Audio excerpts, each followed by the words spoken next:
নমস্কাৰ। জয়জতে আজি 16তম তৰাচিঙা বিহু অনুষ্ঠিত কৰিবলৈ লোৱা আজি এই অস্থায়ী গৃহত উদ্বোধন অনুষ্ঠানত উপস্থিত অসম চৰকাৰৰ কেবিনেট মন্ত্ৰী শ্ৰীযুত যোগেন মোহন দেৱ, উদযাপন সমিতিৰ সভাপতি শ্ৰীযুত নবীন গগৈ দেৱ, উদযাপন সমিতি সম্পাদক শ্ৰী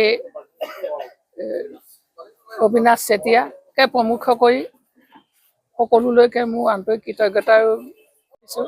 এইকাৰণেই যাচিছোঁ তেখেতসকলৰ এটা বলিষ্ঠ পদক্ষেপত প্ৰচাৰ প্ৰসাৰ হৈ এই তৰাচিঙা বিহুখন মৰাণকি অসমৰ মাজতে জাকত জিলিকা হৈ উঠিব বুলি মই আশা কৰি তেখেতসকললৈ মোৰ বিনম্ৰ অনুৰোধ, তেখেতসকলে যেন এই অনুষ্ঠানটি প্ৰচাৰ প্ৰসাৰ ক্ষেত্ৰত গুৰুত্ব আৰোপ কৰে।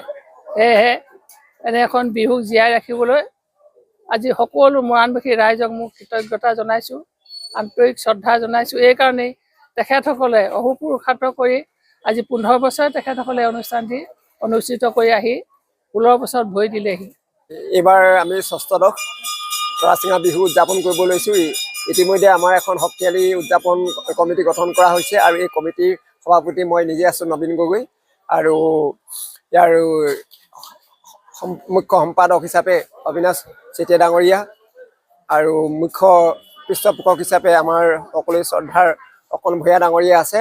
আৰু আজি আমি আমাৰ কাৰণে এটা সৌভাগ্য দিন। আজি আমাৰ যিটো তৰাচিঙা বিহু উদযাপন কৰিবৰ কাৰণে ইয়াৰ কাৰ্যকলাপ চলাই নিবৰ কাৰণে আমাৰ এটা কাৰ্যালয়, অস্থায়ী কাৰ্যালয় আমি তৈয়াৰ কৰিছিলোঁ। আজি সেই কাৰ্যসূচীত অনুষ্ঠানটো আজি উন্মোচন কৰিলে আমাৰ সকলোৱে শ্ৰদ্ধাৰ মামা সমষ্টিৰ বিধায়ক, অসম চৰকাৰৰ কেবিনেট মন্ত্ৰী শ্ৰীযুত যোগেন মোহন ডাঙৰীয়াই ইতিমধ্যে কৰিলে। তেখেতক মই এই চেগতে ধন্যবাদ জ্ঞাপন কৰিছোঁ। আৰু এইবাৰ আমি যি 6ষ্ঠ তৰাচিঙা বিহু উদযাপন কৰিব লৈছোঁ, এদিনীয়া কাৰ্যসূচীয়ে আমাৰ দিনজোৰা কাৰ্যসূচী আছে। আৰু এই কাৰ্যসূচী আমি বুলি কয় সমগ্ৰ মৰাণবাসী ৰাইজৰ সহায় সহযোগিতা কামনা কৰিছোঁ আৰু আমি বিশ্বাস কৰিছোঁ যে সকলোৱে এই অনুষ্ঠানটোক সহায় সহযোগিতা আগবঢ়াব বুলি ভাবিছোঁ। ধন্যবাদ।